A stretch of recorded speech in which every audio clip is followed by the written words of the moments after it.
नमस्कार दोस्तों, मेरा नाम है विजय कुमार गिरी और मैं आप लोगों का एक बार फिर से स्वागत करता हूं अपने यूट्यूब चैनल जिसका नाम है सुगा क्लासेस फॉर एग्रीकल्चर। दोस्तों, आज हम लोग पढ़ेंगे लेक्चर नंबर 3 और इस लेक्चर नंबर 3 में हम क्या पढ़ेंगे?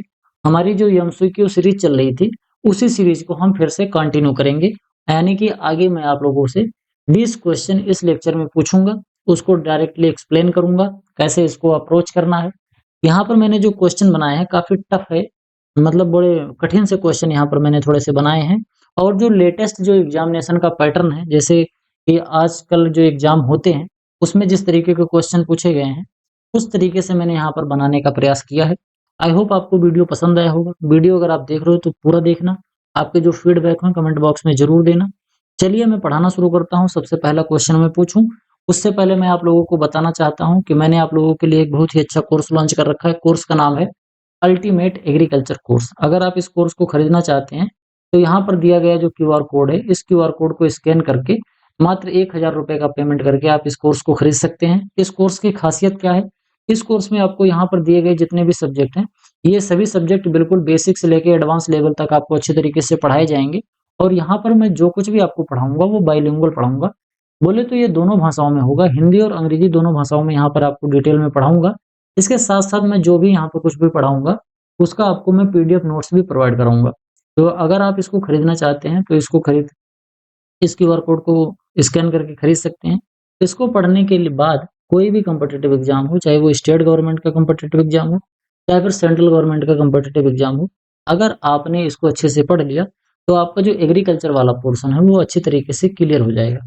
अगर आप कोर्स से रिलेटेड अधिक जानकारी चाहते हैं, तो आप मेरा व्हाट्सएप नंबर है 9792771793। मेरे इस व्हाट्सएप नंबर से आप संपर्क करके कोर्स से रिलेटेड जो भी आपको जानकारी प्राप्त करनी है वो प्राप्त कर सकते हो। चलिए टॉपिक पर आते हैं। टॉपिक हमारा क्या है? क्वेश्चंस है। सबसे पहला क्वेश्चन कौन सा?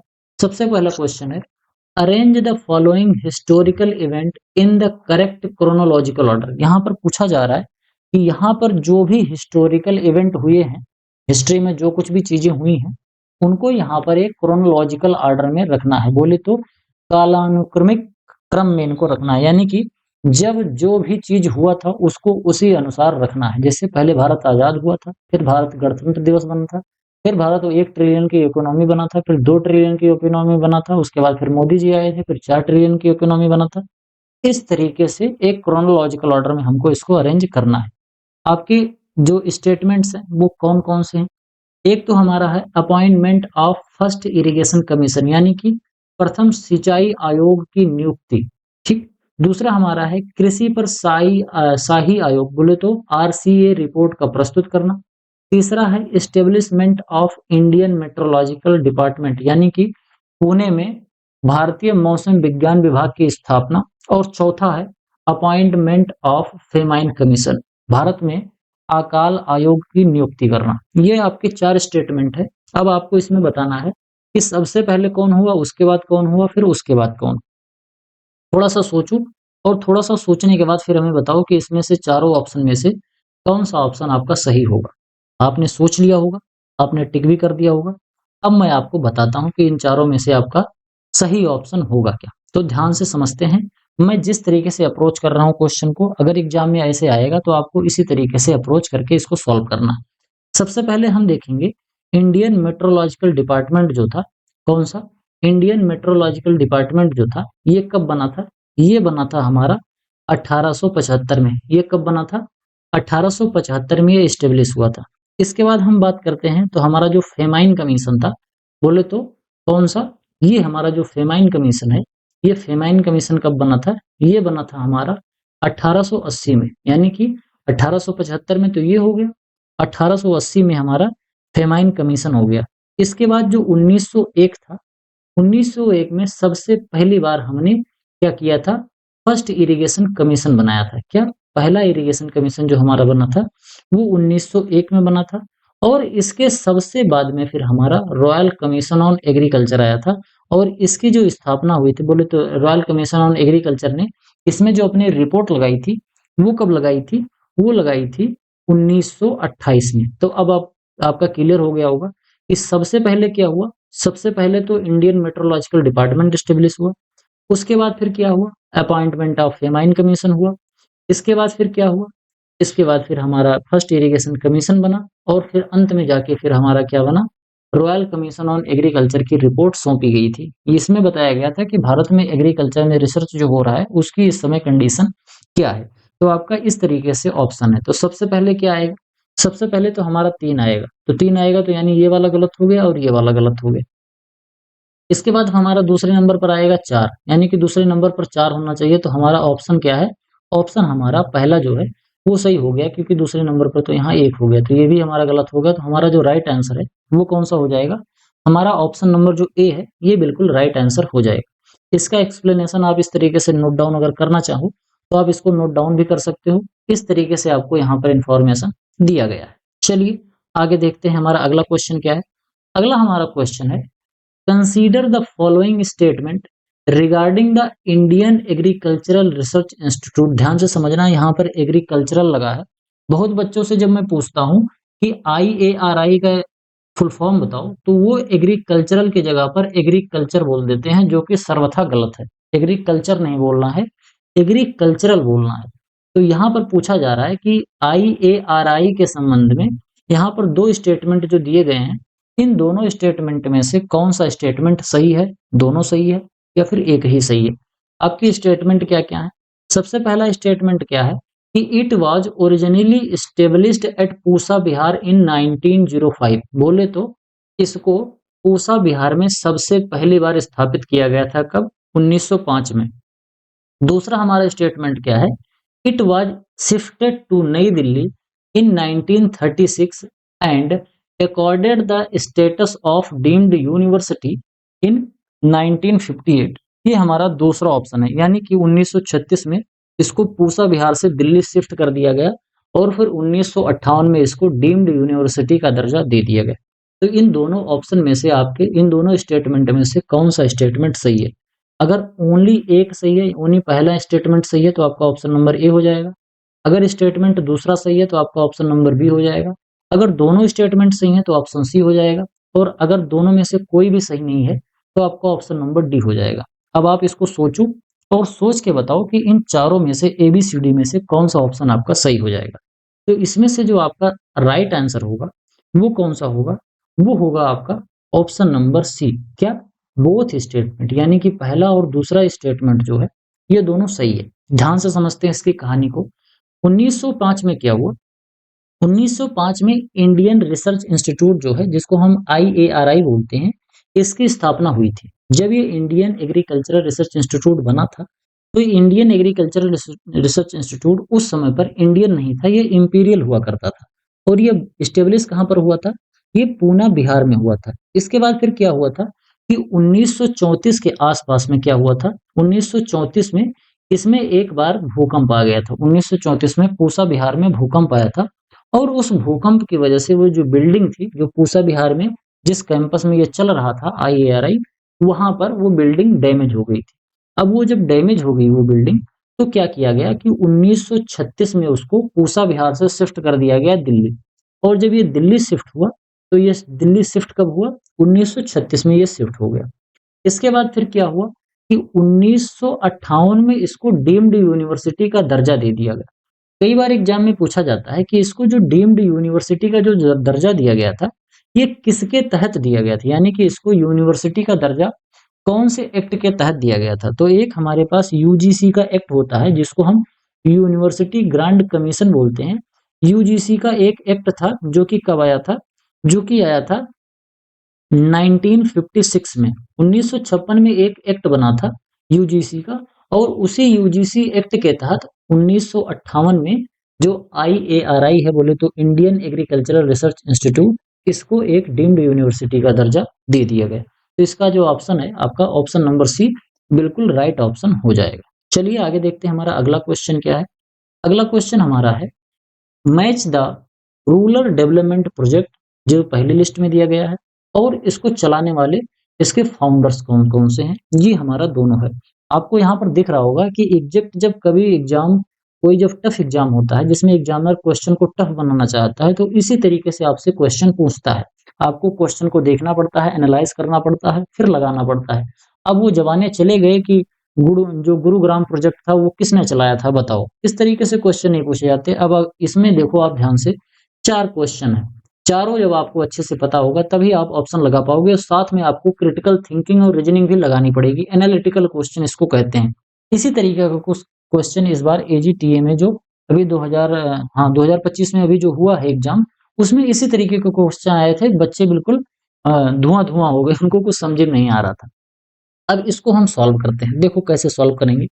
सबसे पहले तो हम देखेंगे कि जो हमारा ये गुरुग्राम प्रोजेक्ट है, ये जो गुरुग्राम हमारा प्रोजेक्ट है, इसको सबसे पहले बार किसने चलाया था? इसको जो चलाने का श्रेय जाता है, ये एफ.एल. ब्रायन जी के द्वारा जाता है। एफ.एल. ब्रायन ने ही इसको 1920 में स्टार्ट किया था। कब स्टार्ट किया था? ये 1920 में स्टार्ट किया गया था। इसके बाद फिर क्या होता है? श्री निकेतन जो प्रोजेक्ट है, ये श्री निकेतन प्रोजेक्ट रविंद्रनाथ टैगोर जी ने स्टार्ट किया था। और कब किया था? ये श्री निकेतन प्रोजेक्ट 1921 में किसने स्टार्ट किया था? रविंद्रनाथ टैगोर जी ने स्टार्ट किया था।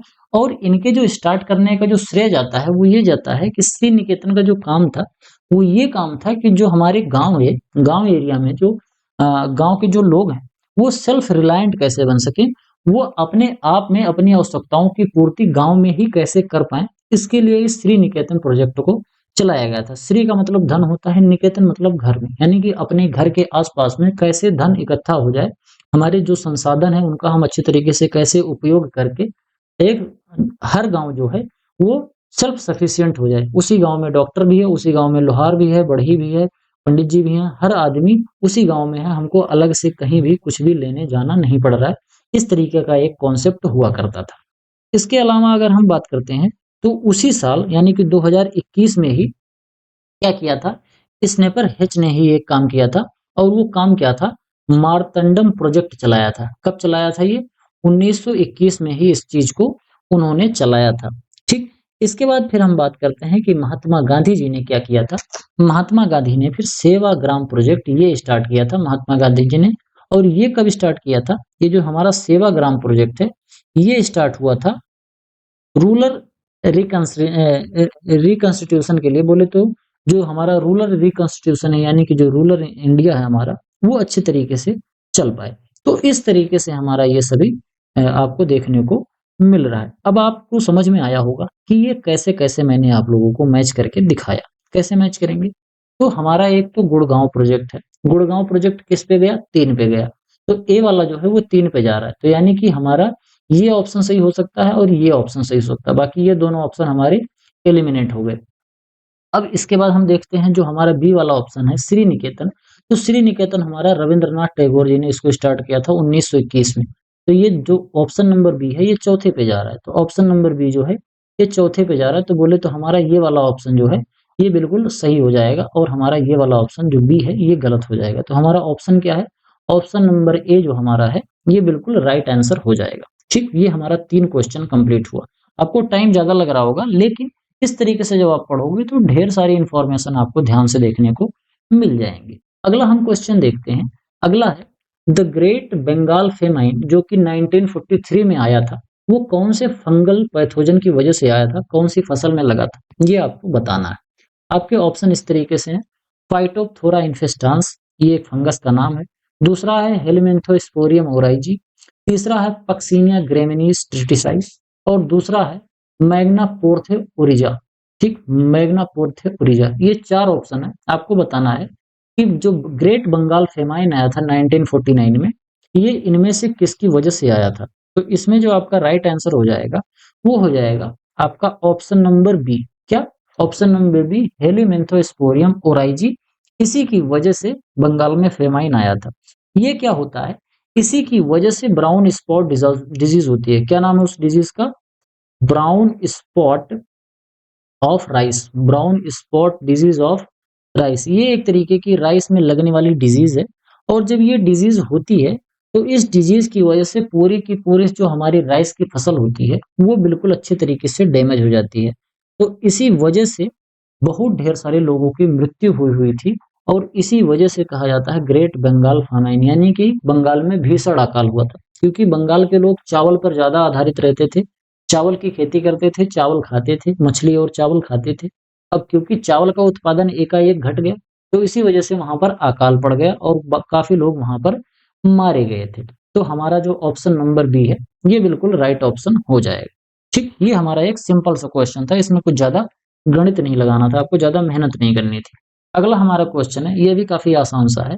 In which year was agriculture made a state subject through constitutional reform in British India? ध्यान से समझना, यहाँ पर कहा जा रहा है कि एग्रीकल्चर को भारत के कॉन्स्टिट्यूशन में बदलाव करके कब स्टेट सब्जेक्ट में रखा गया था? ध्यान से समझना, बहुत डिटेल में तो नहीं बताऊंगा क्योंकि हमें संविधान के बारे में ज्यादा जानकारी नहीं है, लेकिन मैं इतना मोटा मोटा जानता हूं कि जो भी डिफरेंट डिफरेंट टाइप के काम होते हैं, उस काम को अलग अलग तरीके से बांटा गया है। जैसे कुछ चीजें होती हैं जो स्टेट गवर्नमेंट देखती है, कुछ चीजें ऐसी होती हैं जो सेंट्रल गवर्नमेंट देखती है, और कुछ चीजें ऐसी होती हैं जो दोनों मिलकर देखते हैं।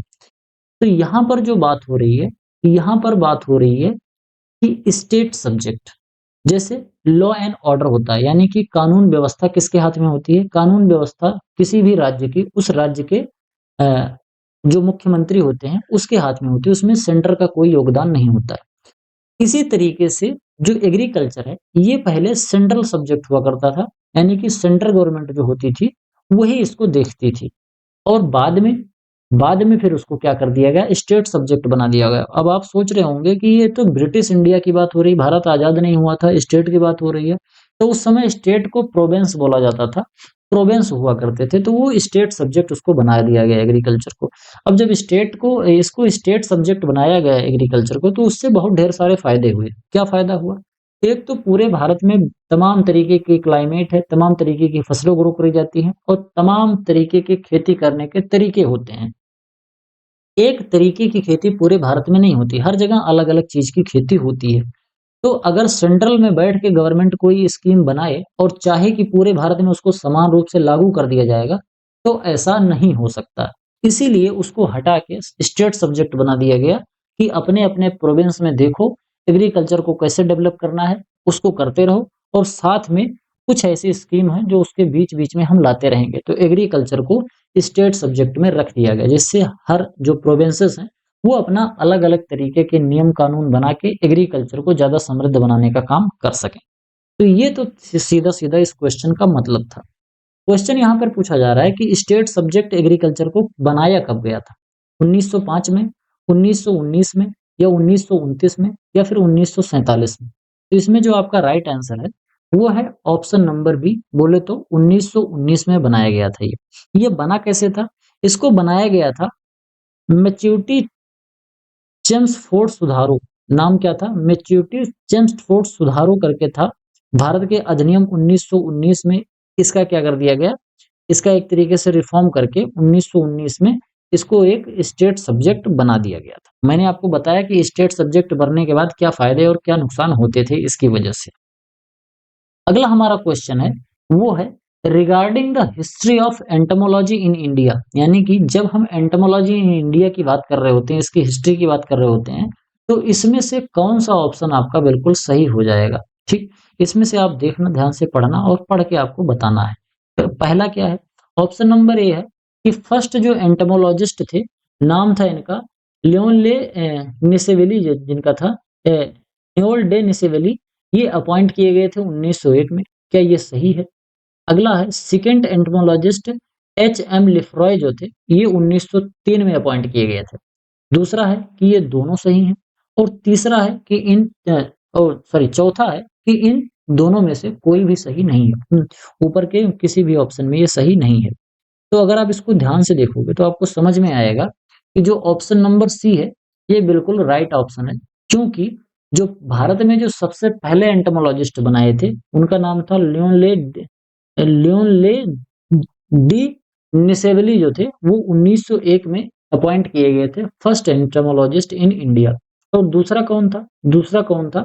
दूसरे थे एच.एम. लिफ्रॉय, जो कि अपॉइंट हुए थे 1903 में। तो आपके ये दोनों जो ऑप्शन है, ये बिल्कुल राइट ऑप्शन हो जाते हैं। इसके बाद अगर हम बात करते हैं, तो जो एफ.एम. लिफ्रॉय थे, इन्होंने बाद में चलकर एच.एम. जो लेफ्रॉय थे, इन्होंने बाद में चलकर एक बुक लिखी थी, जिसका नाम था क्या? जिसका नाम था Indian insect life. Indian insect life, इस नाम की एक इन्होंने एक बहुत ही इम्पोर्टेंट बुक भी लिखी थी। ठीक, आगे हम बढ़ते हैं, अगला क्वेश्चन देखते हैं, हमारा अगला क्वेश्चन क्या है? अगला क्वेश्चन है the grow more food campaign, यानी कि ज्यादा से ज्यादा अनाज उत्पन्न करो, अधिक अन्न उपजाओ, एक तरीके का एक कैंपेन स्टार्ट किया था। Followed by which timeline in pre and post emergence India, यानी कि इसको जब स्टार्ट किया गया था तो उसके हिसाब से कौन-कौन सी चीजें हुई थी ये आपको बताना है। ये 4 ऑप्शन है, इसमें से आपको बताना है कौन सा सही है। ध्यान से समझना। इसको स्टार्ट किया गया था 1942 में, लेकिन ये फेल हो गया था। फिर इसको दोबारा स्टार्ट किया गया था 1947 में। ये ऑप्शन सही है कि इसको स्टार्ट किया गया था 1943 में और एंड कर दिया गया था 1945 में, यानी 43 में शुरू हुआ, 45 में बंद हो गया। अगला ऑप्शन है कि इसको 1947 में स्टार्ट किया गया था और 1952 में बंद कर दिया गया। तीसरा ऑप्शन है 1952 में इसको स्टार्ट किया गया था और उसके बाद फिर इसको दोबारा 1958 में दोबारा स्टार्ट किया गया था। तो इन चारों में से आपके ऑप्शन कैसे हैं? बड़े घुमा-घुमा के यहाँ पर क्वेश्चन मैंने बनाए हैं, जिससे आपको पढ़ने में, समझने में टाइम लगे और अच्छे से कर पाओ। जब एक विधिवत तरीके से आप अपनी प्रैक्टिस को अच्छा बनाते हो, तो क्वेश्चन किसी भी लेवल का है, आप वहाँ पर कर ले जाओगे। यहाँ पर आपको हो सकता है समझ में आ रहा हो कि सर जी इतना कठिन सा कि मतलब एक भी क्वेश्चन नहीं हो रहा, हो सकता है इसमें से 1-2 क्वेश्चन बच्चे लगा पाए हों। लेकिन साथ के सातों क्वेश्चन में से केवल 2 या 3 क्वेश्चन आप लोगों के करने लायक था, बाकी सब कठिन था। अगर आप उसको कर पा रहे हो, तो इसका सीधा-सीधा मतलब ये है कि आपकी पढ़ाई बहुत अच्छे तरीके से जा रही है। देखते हैं इसमें से सही ऑप्शन क्या है? तो आपका जो इसमें राइट ऑप्शन होगा, वो होगा option number A. Option number A क्यों होगा? क्योंकि ये जो ग्रो मोर फूड कैंपेन है, ये 1942 में लॉन्च हुआ था, क्योंकि उस समय पर भारत में, क्योंकि पूरी दुनिया में सेकंड वर्ल्ड वॉर चल रही थी और इस सेकंड वर्ल्ड वॉर के चलते पूरी दुनिया में अनाज की बहुत ज़्यादा कमी पड़ गई थी और इसी की वजह से एक ऑर्गेनाइज्ड एक्सटेंशन सिस्टम चलाया गया, जिससे एक्सटेंशन सिस्टम ऐसा मतलब कि एक प्रसार चलाया गया, एक कैंपेन चलाया गया, जिससे कि लोगों को टारगेट किया जा सके कि वो ज़्यादा से ज़्यादा फूड प्रोड्यूस करें। लेकिन क्या हुआ कि ये चीज़ फेल हो गई। 1942 में इसको स्टार्ट कराया गया था, लेकिन क्योंकि वर्ल्ड वॉर चल रहा था तो उस समय पर काफ़ी ज़्यादा दिक्कत हो रही थी, तो ये ग्रो मोर फूड कैंपेन जो था, ये फेल हो गया था। अब ये एक बार तो फेल हो गया, 1942 में स्टार्ट कराया गया लेकिन ये फेल हो गया। इसके बाद फिर जब भारत आज़ाद हो गया 1947 में, तो भारत के आज़ाद होने के बाद इसको दोबारा से स्टार्ट कराया गया ग्रो मोर फूड कैंपेन, क्योंकि भारत में उस समय भी, भारत के आज़ाद होने के बाद भी हमारे पास अनाज की बहुत ज़्यादा कमी हुआ करती थी। समझ गए? आगे हम बात करेंगे, हमारा जो दूसरा क्वेश्चन है, दूसरा क्वेश्चन कौन-सा है? वो है हमारा 8वां question. Which organization launch the which organization launch the Indian farming monthly magazine in 1940? 1940 में एक मैगज़ीन आती थी, नाम था उसका इंडियन फार्मिंग। यहाँ पर पूछा जा रहा है कि कौन से ऑर्गनाइजेशन ने इसको लॉन्च किया था? बहुत ही आसान सा क्वेश्चन है। ये एक मासिक पत्रिका हुआ करती थी। आपको बताना है किसने लॉन्च किया था। आईएआरआई ने किया था, आईसीएआर ने किया था, या फिर नाफेड ने किया था, या फिर डिपार्टमेंट ऑफ फूड ने किया था। तो इसमें से चारों में से कौन सा ऑप्शन सही है आपको बताना है। Imperial council of agricultural research, जो कि बाद में बदल के बन गया था Indian council of agriculture research, यानी कि आईसीएआर ने इंडियन फार्मिंग नाम की जो मैगजीन है, एक तरीके की मंथली मैगजीन हुआ करती थी, इसको 1940 में इसने स्टार्ट किया था। तो आपका जो ऑप्शन है, बोले तो ऑप्शन नंबर जो बी है, ये आपका बिल्कुल राइट आंसर हो जाएगा।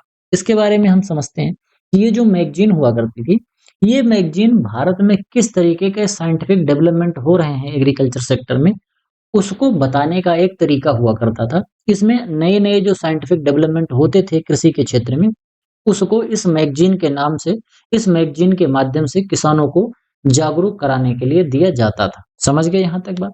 आगे बढ़ते हैं, हमारा अगला क्वेश्चन देखते हैं। अगला क्वेश्चन है, match the following commodity committee with their establishment year, यानी कि यहाँ पर डिफरेंट टाइप की जो कमेटी है, जैसे Indian central cotton committee, Indian central lac committee, Indian central jute committee, Indian central sugar cane committee, ये सभी कमेटी के नाम हैं और यहाँ पर पूछा जा रहा है कि ये कब-कब एस्टेब्लिश हुए थे। आपको इसको मैच कराना है।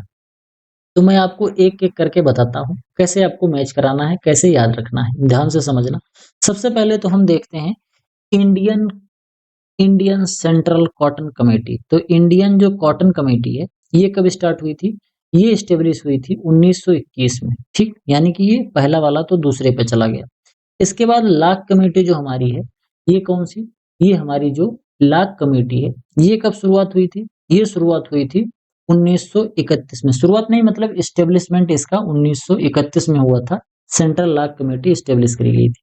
जो सेंट्रल जूट कमेटी है, ये कब हुई थी? सेंट्रल जूट कमेटी हुई थी 1936 में। समझ गए? और हमारा अंत में क्या बचता है? Indian central sugar cane committee. ये कमेटी कब बनी? जो हमारा एक ऑप्शन बच रहा है 1944 में। तो ये कुछ मिला के हमारे ऑप्शन बनते हैं। अब इसको देखते हैं कि ये चीज है कौन से ऑप्शन में। तो ए वाला हमारा 2 पे जा रहा है। तो ए वाला 2 पे जा रहा है यानी कि ये वाला ऑप्शन सही हो सकता है। ये वाला ऑप्शन सही नहीं हो सकता, ये वाला हो सकता है और ये वाला भी नहीं होगा।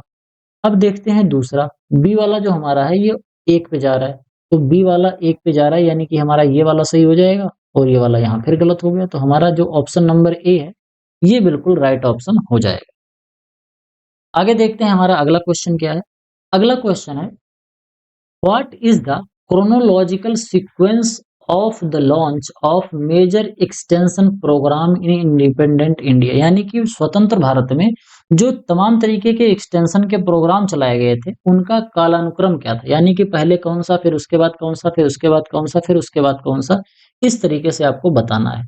यहाँ पर मैंने शॉर्ट फॉर्म भी दिया है जिससे आपको और ज्यादा कठिन हो जाए। अब इसमें आपको फुल फॉर्म भी समझना पड़ेगा कि ये है क्या और उसके बाद आपको बताना पड़ेगा। अगर इस क्वेश्चन को आप सॉल्व कर ले जा रहे हो तो मतलब आप अच्छे से पढ़ रहे हो। आपकी पकड़ अपने कंटेंट पर, आपकी पकड़ अपने स्टडी पर अच्छे से है। जो आप मेमोराइज कर रहे हो उसको आप सोच के निकाल भी पा रहे हो। चलिए देखते हैं, मैं थोड़ा सा टाइम लूंगा। आप बताओ इसका ऑप्शन इन चारों में से सही कौन सा होगा।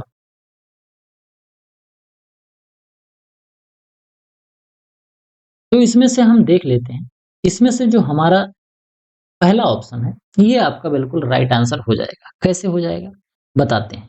जो इटावा पायलट प्रोजेक्ट था, ये इटावा जो पायलट प्रोजेक्ट था, ये अल्बर्ट मायर ने स्टार्ट किया था। कब स्टार्ट किया था?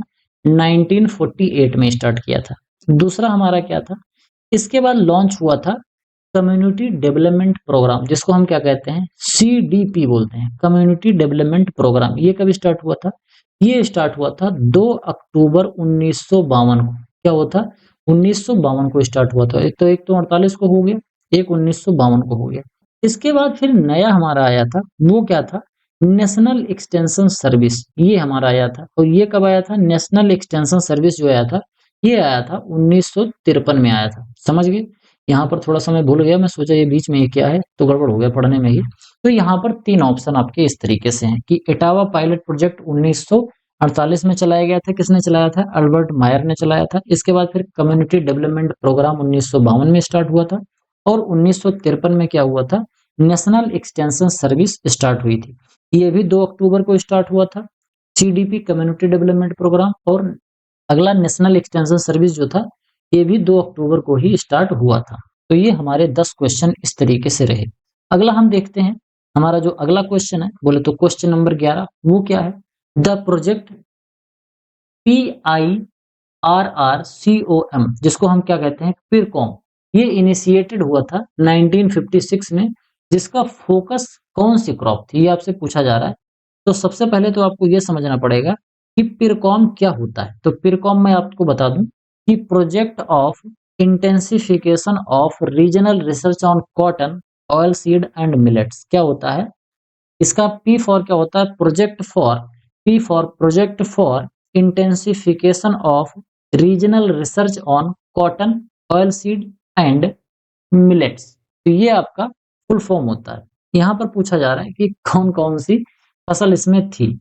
तो यहाँ पर मैंने तो बता ही दिया कि क्या क्या था। कॉटन, ऑयल सीड और मिलेट। फुल फॉर्म से ही मामला यहाँ पर क्लियर हो गया। तो आपका जो ऑप्शन नंबर बी है, ये बिल्कुल राइट ऑप्शन हो जाएगा। ये स्टार्ट कब हुआ था? 1956 में स्टार्ट हुआ था। इसका काम क्या था?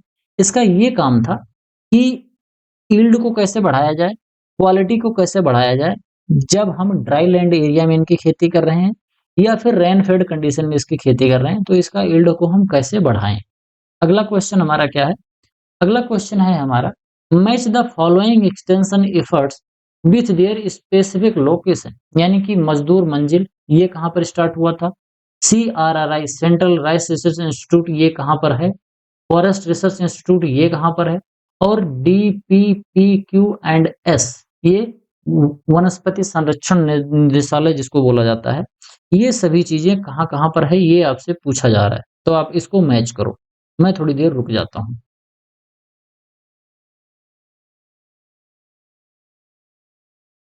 चलिए शुरू करते हैं। देखो ध्यान से, मजदूर मंजिल जो है, मजदूर मंजिल एक तरीके का प्रोग्राम था, एक्सटेंशन वर्क था।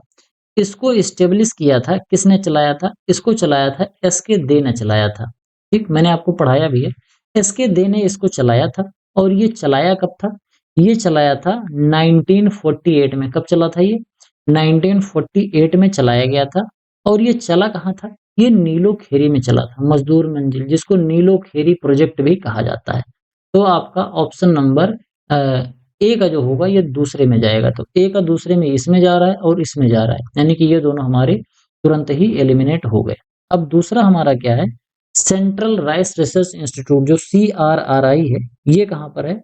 ये स्टेब्लिश हुआ है कटक उड़ीसा में। ये स्टेब्लिश कब हुआ था? कटक उड़ीसा में ये जो स्टेब्लिश हुआ था ये 1946 में स्टेब्लिश हुआ था। कब स्टेब्लिश हुआ था? 1946 में स्टेब्लिश हुआ था। तो आपका जो ऑप्शन नंबर बी है ये किस पे जाएगा? 1 पे जाएगा। तो बी 1 पे जाएगा, यानी कि आपका ऑप्शन नंबर ए बिल्कुल राइट ऑप्शन हो जाएगा। इसके बाद सी हम देखते हैं। तो सी जो है हमारा फॉरेस्ट रिसर्च इंस्टीट्यूट, ये कहाँ पर है? फॉरेस्ट रिसर्च इंस्टीट्यूट हमारा देहरादून में है। और ये देहरादून में स्टेब्लिश कब हुआ था? ये स्टेब्लिश हुआ था 1906 में। और अगला हमारा है DPPQ&S, directorate of plant protection, quarantine and storage. ये कहाँ पर स्टेब्लिश हुआ था? ये आपका स्टेब्लिश हुआ था फरीदाबाद में। फरीदाबाद में कब स्टेब्लिश हुआ था? 1946 में ये चीज आपकी स्टेब्लिश करी गई थी। ठीक, आई होप आपको ये भी समझ में आया होगा। तो आपका जो राइट ऑप्शन है ये ऑप्शन नंबर ए आपका बिल्कुल अच्छे तरीके से राइट हो जाएगा। आगे हम देखते हैं, in which year was NAFED, जिसको हम क्या बोलते हैं? National agricultural cooperative marketing federation. ये नाफेड की स्थापना कब हुई थी? बहुत ही सिंपल सा क्वेश्चन है, तो इसका जवाब तो आप लोग दे ही पाओगे। हम बात करेंगे, इसका जो सही जवाब है वो नाफेड है। 1958 में इसकी स्थापना हुई थी। नाफेड जो है ये कब बना था? ये बना था अक्टूबर 1958 में।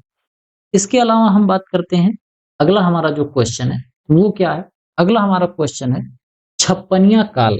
ये जो छप्पनिया काल है, इसकी वजह से एक सीवियर फेमाइन आया था। ये आया कब था? आपसे ये पूछा जा रहा है। छप्पनिया काल किस अवधि में आया था? एक तरीके का भीषण अकाल था। आपके ऑप्शन इस तरीके से हैं, 1847 और 1876 से लेके 1877 तक, 1899 से लेके 1900 तक, 1943 से लेके 1944 तक, या फिर 1874 से लेके 1875 तक। इनमें से कौन सा ऑप्शन आपका राइट आंसर हो जाएगा? तो आपका जो ऑप्शन नंबर बी है ये आपका बिल्कुल राइट आंसर हो जाएगा। 1999 से लेके 1900 तक के बीच में, यानी कि ये 1999-1900 का जो साल था, इस साल में हमको ये छप्पनिया काल देखने को मिला था। बहुत ज्यादा भीषण इसमें अकाल पड़ा था, काफी लोग की इसमें मृत्यु हुई थी। लेकिन अब आप सोच रहे होंगे कि छप्पनिया जो शब्द है, इस छप्पनिया शब्द में एक छप्पन आ रहा है। क्या आ रहा है? इस छप्पनिया में ये छप्पन आ रहा है, लेकिन यहाँ पर कहीं छप्पन दिख नहीं रहा लास्ट में। तो छप्पनिया ये क्या है? ये छप्पनिया विक्रमी संवत है। क्या कहते हैं जिसको? विक्रम संवत बोलते हैं। क्या कहते हैं इसको? विक्रम संवत बोलते हैं। ये विक्रम संवत उस समय क्या सा चल रहा था? उस समय चल रहा था 1956 विक्रम संवत। जैसे हमारा जो चंद्र पंचांग होता है, जैसे जो पंडित जी देखते हैं ना कि आज कृष्ण पक्ष का तृतीया है, चतुर्थी है, एकादशी है, द्वादशी है, वो जो हम देखते हैं वो इसी विक्रम संवत से देखते हैं। तो विक्रम संवत का जो वर्ष चल रहा था 1956, उसी समय पर हमारा जो अंग्रेजी कैलेंडर है उस समय पर चल रहा था 1899-1900। इसी के बीच में हमको ये चीज देखने को मिली थी, अकाल पड़ा हुआ था। समझ गए यहाँ तक बात? अब हम आगे बढ़ते हैं, और इसकी वजह से काफी ज्यादा लोगों की मृत्यु हुई थी, क्योंकि अकाल है। जब अकाल पड़ेगा तो लोग मरेंगे, तभी तो अकाल कहते हैं इसको। तो हमारा जो राइट ऑप्शन है ये आपका ऑप्शन नंबर बी हो जाएगा। आगे हम बढ़ते हैं, हमारा अगला क्वेश्चन क्या है? हमारा अगला क्वेश्चन है question number 15। Who was the head of royal commission on agriculture? बोले तो RCA, अपॉइंटेड इन 1926। 1926 में अपॉइंट किए गए रॉयल कमीशन ऑन एग्रीकल्चर का हेड कौन था? यहाँ पे आपके ऑप्शन इस तरीके से हैं, लॉर्ड लिनलिथगो, लॉर्ड लिनलिथगो थे, या फिर लॉर्ड कर्जन थे, या फिर डॉक्टर जे ए वोल्कर थे, या फिर डैनियल हेमिल्टन थे। इसमें से आपका राइट ऑप्शन क्या है? तो रॉयल कमीशन ऑन एग्रीकल्चर जो था, ये एस्टेब्लिश हुआ था 1926 में, और इस समय पर कौन थे इसके जो हेड, वो कौन थे? आपका ऑप्शन नंबर ए बोले तो लॉर्ड लिनलिथगो ये हुआ करते थे। समझ गए यहाँ तक बात? आगे हम बात करते हैं अगला क्वेश्चन। अगला क्वेश्चन देखते हैं, which of the following institutions were established during the period of 1901 से लेके 1906 तक, यानी कि 1901 से लेके 1906, ये जो 5 साल थे, इस 5 साल में भारत में डिफरेंट डिफरेंट जगह पर डिफरेंट डिफरेंट इंस्टीट्यूशन स्टार्ट हुए थे। आपसे यहाँ पर पूछा जा रहा है कि कौन कौन से थे, आपको यहाँ पर ध्यान से सोचना है और बताना है। फॉरेस्ट रिसर्च इंस्टीट्यूट, वन अनुसंधान संस्थान, फर्स्ट इरिगेशन कमीशन, और थर्ड है agricultural college eight Pune and Kanpur. इनमें से कौन सा ऑप्शन सही है? बोले तो ए और दो, यानी कि ये दोनों सही है, पहला दूसरा, या फिर दूसरा तीसरा सही है, या पहला और तीसरा सही है, या फिर सभी सही है। इनमें से कौन सा ऑप्शन आपका सही होगा? ध्यान से सोचो और सोच के बताओ। चलो मैं बताता हूँ। इसमें अगर हम बात करें तो सबसे पहले 1901 से लेके 1906 के आसपास में एग्रीकल्चरल एडमिनिस्ट्रेशन को सुधारने के लिए, क्योंकि इससे पहले बहुत ढेर सारे अकाल पड़ते थे, बार-बार बाढ़ आती थी और बहुत लोग मरते थे, बहुत ढेर सारी कीट व्याधियां आती थी। मैंने आपको क्वेश्चन पीछे पूछ-पूछ के सबको समझाया, बताया। तो इन सभी चीजों से निपटने के लिए, एग्रीकल्चरल एडमिनिस्ट्रेशन को अच्छा बनाने के लिए 1901 से 1906 के दशक में 1906 से लेके 1901 के जो अर्ध दशक था, यानी कि 5 साल था, इसमें कुछ काम किया गया था। जैसे सबसे पहले फर्स्ट इरिगेशन जो कमीशन था, वो 1901 में बना था। ठीक, यानी कि फर्स्ट इरिगेशन कमीशन कब बना गया था? ये 1901 में बना था। तो ये तो आपका ऑप्शन बिल्कुल सही हो जाएगा। क्यों सही हो जाएगा? क्योंकि 1901 और 1906 के बीच में पूछा जा रहा है। दूसरा हमारा फॉरेस्ट रिसर्च इंस्टीट्यूट जो है, एफआरआई जो है, एफआरआई ये हमारा बना था 1906 में। इसको भी मैंने अभी थोड़ी देर पहले स्टार्टिंग क्वेश्चन जब मैं पूछ रहा था तो उसमें एक जगह पर बताया था। तो ये भी हमारा इसके अंतर्गत आ जाएगा। अब हमारा बचा तीसरा। तीसरा क्या है? एग्रीकल्चरल कॉलेज पुणे और कानपुर में। तो इसको ध्यान से समझना। केवल पुणे और कानपुर में ही नहीं, पुणे, कानपुर, इसके अलावा फिर हमारा सबौर, सबौर के अलावा फिर हमारा नागपुर था, और नागपुर के अलावा फिर हमारा क्या था? लॉयलपुर था, लॉयलपुर था, और लॉयलपुर के साथ हमारा क्या था? कोयम्बटूर भी था। तो ये हमारा कुल मिला के 6 जगह पर एग्रीकल्चर कॉलेज भारत में एस्टेब्लिश किए गए थे, जिसमें भारत जब आजाद हुआ, तो भारत आजाद होने के बाद इसमें से एक जो था हमारा लॉयलपुर, ये चला गया कहाँ पर? ये, हाँ शायद, हाँ लॉयलपुर ही था। ये लॉयलपुर जो हमारा था, ये चला गया पाकिस्तान में। बाकी हमारे पास अभी भी 5 जो कॉलेज थे, ये अब यूनिवर्सिटी बन चुके हैं और इस समय पर भारत में है। तो आपकी ये तीनों ऑप्शन है, ये बिल्कुल राइट हो गए। ये सभी जो बने थे, ये सभी जो 6 कॉलेज बने थे, 2001 से लेके 2006 के बीच में ही बने थे। तो आपका जो राइट ऑप्शन है, वो हो जाएगा ऑप्शन नंबर डी, बोले तो ऑल ऑफ द एबव। आगे बढ़ते हैं, अगला क्वेश्चन देखते हैं। Doctor J A Voelcker's report on the improvement of Indian agriculture was submitted in. Doctor J A Voelcker थे, इन्होंने भारत में एग्रीकल्चर की जो स्थिति थी, उसकी एक रिपोर्ट देखी, भारत को देखा, भारत के एग्रीकल्चर कंडीशन को देखा, और उसको सुधारने के लिए, उसको इम्प्रूव करने के लिए उन्होंने एक रिपोर्ट बनाई थी, और उस समय पर जो इंडियन गवर्नमेंट चलाते थे, उनको सबमिट करी थी। तो पूछा जा रहा है कि डॉक्टर जे ए वॉलकर की जो रिपोर्ट थी, ये कौन से ईयर में सबमिट हुई थी? आपके ऑप्शन इस तरीके से हैं, 1875, 1891, 1800 सॉरी 1901, और इसके अलावा 1926। तो इन चारों में से कौन सा ऑप्शन आपका सही होगा? तो आपका जो ऑप्शन नंबर बी है, बोले तो 1891, ये आपका बिल्कुल राइट ऑप्शन हो जाएगा। जे ए वॉलकर जो थे, उनको एक royal agriculture society of England जो था, उन्होंने इनको इनवाइट किया था, जो गए थे और एग्रीकल्चर, जो इंडिया का एग्रीकल्चर था, उसको अच्छी तरीके से उन्होंने एनालाइज किया था, और एनालाइज करके बताया था कि कैसे कैसे इसको सुधारा जाए, क्योंकि उस समय पर इंग्लैंड हमारे ऊपर शासन किया करता था, तो वहां पर जो एक royal agriculture society of England थी, उन्होंने ही इनको बुलाया था। तो ये गए थे, अपनी रिपोर्ट दिए थे। कब दिए थे? 1891 में दिए थे। समझ गए यहां तक बात? आगे बढ़ते हैं। अगला हमारा क्वेश्चन क्या है? अगला क्वेश्चन है ऑल इंडिया कोऑर्डिनेटेड मेज इंप्रूवमेंट प्रोग्राम, जैसे कहा जाता है ना AIR, all India coordinated research project, all India coordinated research project AIRCP, AICRP, all India coordinated research project, ये मेज पर कब स्टार्ट हुआ था? डिफरेंट डिफरेंट क्रॉप के all India coordinated research project start कराए गए थे। क्वेश्चन आपसे यहाँ पूछा जा रहा है कि मेज पर ये कब स्टार्ट हुआ था? 1952 में, 1956 में, 1957 में, या फिर 1958 में? तो आपका जो राइट ऑप्शन हो जाएगा ऑप्शन नंबर सी, 1957 में इसको स्टार्ट किया गया था। और पूरे दुनिया में, पूरे भारत, सबसे पहली बार अगर ऑल इंडिया कोऑर्डिनेटर प्रोजेक्ट किसी फसल के लिए चलाया गया था तो वो मेज के लिए चलाया गया था।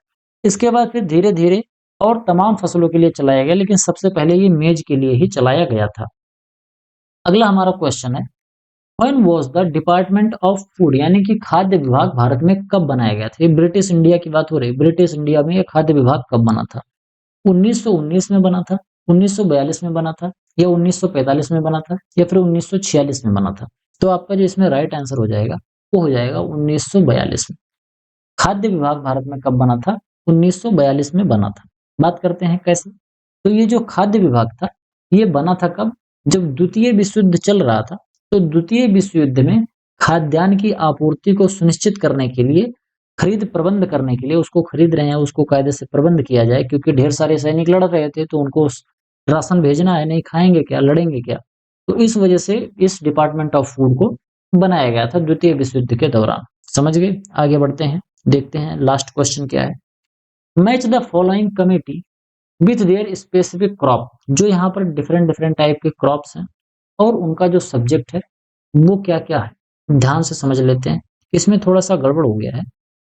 इसमें ऐसा होना चाहिए था, क्वेश्चन मैंने जो बनाया उसमें थोड़ा सा गलत हो गया। यहाँ सब्जेक्ट नहीं होना चाहिए, यहाँ सब्जेक्ट की जगह पे एस्टेब्लिशमेंट ईयर होना चाहिए, यानी कि स्थापना कब हुई थी। क्या होना चाहिए था यहाँ पर? स्थापना कब हुई थी, ये जो कमेटी बनी थी इनकी स्थापना कब हुई थी। Indian central oil seed committee ये कब बनी थी? तो इंडियन सेंट्रल जो ऑयल कमेटी थी ये आपकी अगर देखोगे तो आपको याद होना चाहिए कि ये बना था 1947 में। ठीक। अगला है हमारा जूट कमेटी। जूट कमेटी कब बनी थी? जूट कमेटी हमारी बनी थी 1936 में। समझ गए? इसके बाद जो हमारा अरेका नट कमेटी है, ये अरेका नट कमेटी कब बनी थी? 1949 में बनी थी। इसके अलावा जो हमारा लास्ट में है कौन सा, स्पाइसेस एंड कंडीमेंट्स कमेटी, ये कब बनी थी? ये बनी थी 1958 में। तो आपकी इस तरीके से कुछ मैचिंग होगी। इसमें हम देखते हैं कि हमारा जो ऑप्शन नंबर ए है ये कहाँ गया? ऑप्शन नंबर ए 2 पे गया था। तो ऑप्शन नंबर ए 2 पे जा रहा है, यानी ये सही हो सकता है, ये तो गलत हो गया, ये सही हो सकता है, ये भी गलत हो गया। तो ये दोनों में से कोई एक ऑप्शन आपका सही हो जाएगा। दूसरा है इंडियन सेंट्रल जूट कमेटी। तो इंडियन सेंट्रल जूट कमेटी ये 1936 में एस्टेब्लिश हुई थी। तो ये हमारा बी वाला जो है ये ए पे जाएगा। तो बी वाला ए पे जा रहा है, यानी कि ये वाला तो सही है, और बी वाला 4 पे जा रहा है, यानी ये भी गलत हो गया। तो हमारा क्या है? ऑप्शन नंबर ये हमारा ये बिल्कुल राइट ऑप्शन हो जाएगा। तो आज के लिए हमारे ये जो 20 क्वेश्चन थे कंप्लीट हुए। आई होप आपको वीडियो पसंद आया होगा, मैंने जो पढ़ाया आपको अच्छा लगा होगा। ऐसे हो सकता है कि 20 क्वेश्चन में से आप 4-5 ही सॉल्व कर पाए हो। क्यों? क्योंकि मैंने क्वेश्चन को टफ बनाया था। इससे आप ढेर सारी इन्फॉर्मेशन एक साथ गैदर कर पाओगे, और इसके अलावा जो क्वेश्चन को अप्रोच करने का तरीका है उसको भी सीख पाओगे। अगर आपको वीडियो पसंद आया हो, कुछ हेल्पफुल लगा हो, मेरी जो इतनी मेहनत है कुछ सार्थक लगी हो, तो वीडियो को लाइक जरूर करिए, सब्सक्राइब करिए, दोस्तों के साथ शेयर कीजिए। आपके जो कमेंट है वो जरूर करिए, इससे मुझे बहुत मोटिवेशन मिलता है, आपका फीडबैक मिलता है, तो मैं चीज़ों को और इम्प्रूव करने का प्रयास करता रहता हूँ। इसके अलावा अगर आप हमारा पेड कोर्स खरीदना चाहते हैं, मैं तो कहूँगा कि एक बार खरीदो, अच्छी तरीके से पढ़ो और यहाँ से प्रैक्टिस करते रहो। आप जिस एग्जाम की तैयारी कर रहे हो बहुत ही अच्छे तरीके से क्लियर हो जाएगा। बार-बार ऐसा नहीं है कि एजी के लिए, सुपरवाइजर के लिए अलग कोर्स, इसके लिए अलग कोर्स, उसके लिए अलग कोर्स, इस तरीके से पैसे कमाने का मेन मोटिव नहीं है। मेन मोटिव हमारा ये है कि अच्छे तरीके से आप लोग पढ़ पाओ और अच्छे से अच्छा कंटेंट आपको मिल जाए, और पूरा एग्रीकल्चर का जो होलसम एक तैयारी होती है वो आप कर पाओ। तो अगर आप खरीदना चाहते हैं तो व्हाट्सएप से हमसे संपर्क जरूर कीजिए। मिलते हैं किसी दूसरी वीडियो में, तब तक के लिए इजाजत दीजिए। धन्यवाद।